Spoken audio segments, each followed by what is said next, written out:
Hi, today we're going to decorate a 32-inch candy cane. You will need 5 to 6 strips of fabric, about 1 inch to 2 inches wide. You're going to need ribbon, which is 1.5 inches wide to 5/8 inch wide.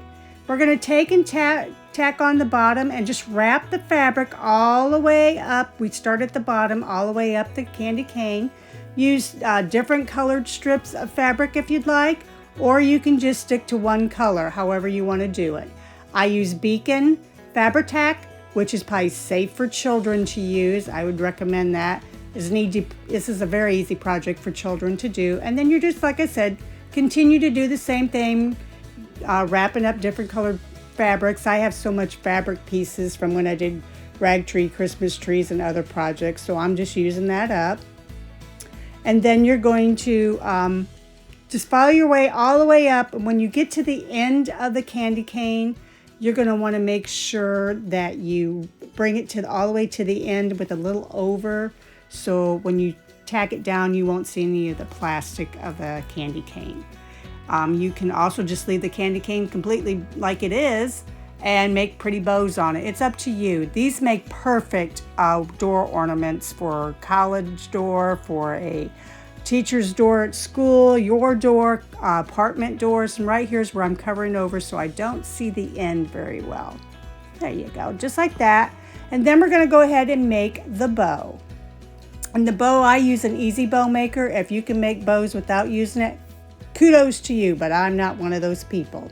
I'm measuring off about an 8-inch tail is what I'm going to want on mine. You can make yours however long you want. Now I'm going to make my first bow.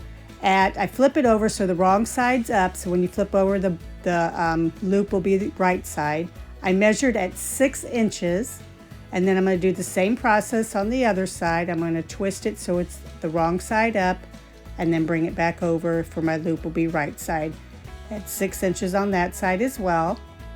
And then I'll measure the tails at the end and snip it off. You could dovetail this. I didn't, but you're more than welcome to do that. You can do more than one loop. You could do several different loops at different sizes with different ribbons. It's up to you. This is my 5/8 ribbon, and I'm only going 3-inch loops with this one. And you'll do the same thing as we did before.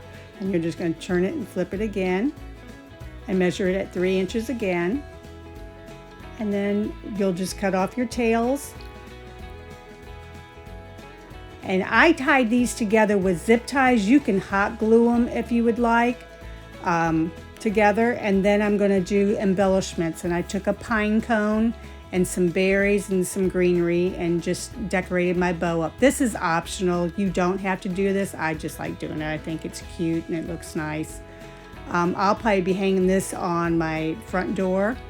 And then you can see I'm just kind of placing them out where I want them.